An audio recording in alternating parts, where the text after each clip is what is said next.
Welcome to my channel, The Human Frontier. The first time I saw Princess Thalira, she wasn't sitting on a throne. She was standing alone near the edge of the diplomatic hall, deliberately positioned where no one important would need to speak to her.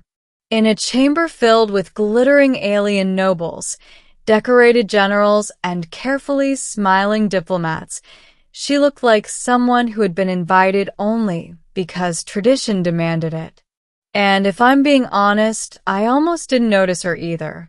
I was there as part of the Terran Coalition security detail, one of 20 human soldiers assigned to protect the ambassador during the Interstellar Alliance summit. My job was simple: stand still, look alert, and intervene only if something went wrong. Nothing ever went wrong at these events, except sometimes something unexpected happened. Beginning, the princess no one chose. The summit had one major objective: strengthening interspecies alliances through ceremonial bond selections, an ancient custom revived for political symbolism. Representatives of different species were encouraged to form official partnerships, not necessarily romantic, but long-term diplomatic bonds meant to build trust between civilizations. Most of the alien nobles were surrounded by admirers. Powerful houses negotiated alliances like merchants bargaining for rare metals. Princess Thalira had no such crowd. I only learned who she was when one of the other guards leaned toward me and whispered, "That's the fourth princess of the Valoran Empire. Least favored daughter." Least favored? I asked quietly. Rumor says she lacks the genetic enhancements common in their royal line. Not considered advantageous. I glanced at her again. She wasn't unattractive, far from it. Her skin carried a soft iridescent glow, and her long silver hair shimmered faintly under the hall's crystal lighting. But compared to the perfectly engineered nobles around her, she looked more natural, less polished, more real. That was probably the problem. Throughout the evening, I watched as delegates approached the elder Valoran princesses one by one, proposing formal alliance bonds. Political calculations filled the air like invisible currency. No one approached Thalira. She pretended not to notice, but I could see the subtle tension in her shoulders every time another noble passed her by. "Rough night," I muttered under my breath. She heard me. Her luminous eyes shifted slightly toward me, surprised that a human soldier had spoken aloud. "Such nights are familiar," she replied quietly. Her voice was calm, but something behind it felt tired. "You don't seem too bothered," I said. "One learns not to expect selection," she answered. There was no bitterness in her tone, only acceptance. And somehow that made it worse. The unexpected proposal. Later that evening, a formal announcement echoed through the hall. Delegates may now declare their chosen alliance bonds. Pairs stepped forward one after another. Carefully arranged matches between powerful houses and influential representatives.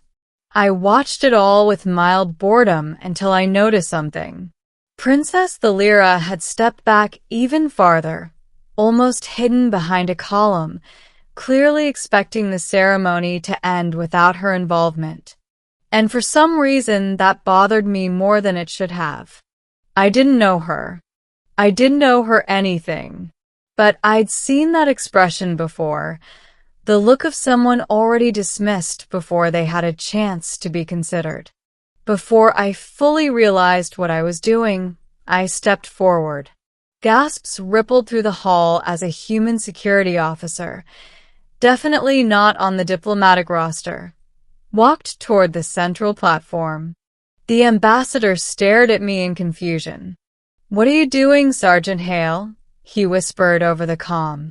I think I'm making a mistake, I replied quietly, but I kept walking. When I reached the ceremonial platform, I turned toward the Valoran delegation. I would like to declare an alliance bond, I said. The chamber fell silent, with Princess Thalira of the Valoran Empire. Middle shockwaves. The reaction was immediate. Murmurs spread through the hall like wildfire. Some nobles looked offended, others amused, a few openly confused. Princess Thalira herself simply stared at me, clearly unsure whether she had heard correctly. You choose me? She asked, stepping forward slowly. Yes, I said. Why? It was a fair question. I thought about it for a moment before answering honestly. Because everyone else is making decisions based on power, I said. I figured someone should make one based on character. The silence deepened. A Valoran advisor stepped forward, clearly displeased. This is highly irregular. The human soldier holds no diplomatic rank. True, I said calmly. But the Alliance Charter allows voluntary bonds between any recognized representatives present. I am here as an official member of the Terran delegation. The ambassador, realizing the legal loophole, sighed but nodded reluctantly. The advisor hesitated, then stepped back. All eyes turned to the princess. Do you accept? The ceremonial overseer asked. Thalira studied me carefully, as if searching for a hidden motive. You understand, she said quietly, that choosing me grants you no political advantage. I'm not looking for one, and you may face ridicule from your own ranks. I'll survive. For a moment, something fragile flickered in her expression. Hope, maybe, or disbelief. Then she lifted her head. I accept. A growing bond. The following days were interesting. News of the unexpected alliance spread quickly across the summit. Some diplomats called it symbolic bravery. Others called it foolishness. A few openly laughed. But none of that mattered much once the formalities were complete. What surprised me most was how easy it became to talk to her. Away from the ceremonial halls, Princess Thalira wasn't distant or arrogant like many nobles. She was curious, thoughtful, and quietly observant. She asked about Earth, about human military life, about why soldiers volunteered for dangerous assignments. And why did you volunteer? She asked one evening as we walked along the station's observation deck. I shrugged. Seemed like the right thing to do at the time. You say that often, she noted. Maybe I don't overthink things. She smiled faintly. Perhaps that is why you chose me. The crisis. 3 days before the summit ended, everything changed. A sabotage attack struck the orbital station's lower defense grid, disabling several security systems and allowing a group of extremist raiders to infiltrate the docking levels. Their objective was simple: capture high-value delegates and force political concessions. Unfortunately, the Valoran delegation was near the affected sector. Alarms blared as security teams rushed to intercept the attackers. I was already moving before the official orders came through. Stay with the evacuation group, I told Thalira. She shook her head. My sisters are in the lower wing. I cannot abandon them. That area isn't secure. Then we secure it, she replied calmly. For someone considered the least favored, she showed no hesitation. I checked my rifle and sighed. Fine. But you stay behind me. She gave a small, amused nod. Agreed. The firefight lasted less than 10 minutes, but it felt much longer. Raiders attempted to force their way toward the diplomatic wing, only to be met by station security and coalition troops. At one point, an explosion collapsed part of the corridor ahead of us, cutting off the evacuation route where several Valoran delegates were trapped. Without hesitation, the Lyra moved toward the blocked passage.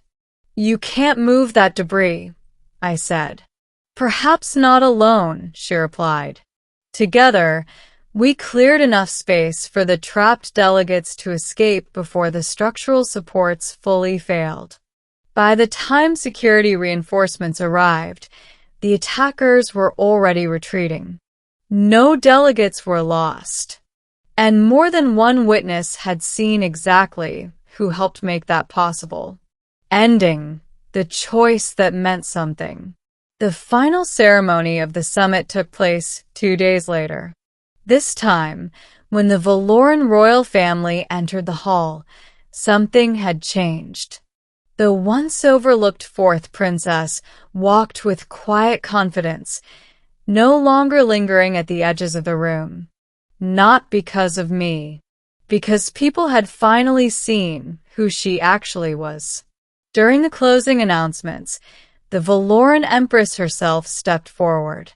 "It has come to our attention," she said, voice echoing across the chamber, that Princess the Lyra demonstrated exceptional courage during the recent security incident, assisting in the protection of multiple allied delegates. The hall filled with respectful murmurs. "She has long been underestimated," the Empress continued. "That oversight ends today." The Lyra glanced at me briefly, a small smile touching her lips. Later, as the ceremony ended and delegates began preparing to depart, she joined me near the docking corridor. "You changed my life," she said quietly. "I didn't do much."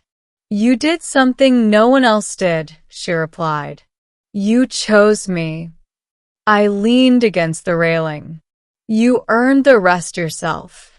She studied me for a moment, then asked, "Do you regret it?" "Not even a little." Her expression softened. "In Valoran culture," she said, "an alliance bond is not merely ceremonial. It represents mutual trust and long-term partnership." "Sounds serious." "It is." She extended her hand. "Would you like to continue this partnership beyond the summit?" I smiled. "I was hoping you'd ask." As our transport ships prepared to depart, I realized something unexpected. I hadn't chosen the most powerful princess. I hadn't chosen the safest political alliance. I had simply chosen someone who deserved to be seen. And somewhere along the way, the least favored alien princess had become the choice that changed both our futures, not because of tradition or diplomacy or strategic advantage, but because sometimes the most important decisions in the galaxy are the ones made for the simplest reason. You see someone standing alone and decide they shouldn't be. Thank you for listening. Subscribe for more cinematic science fiction stories.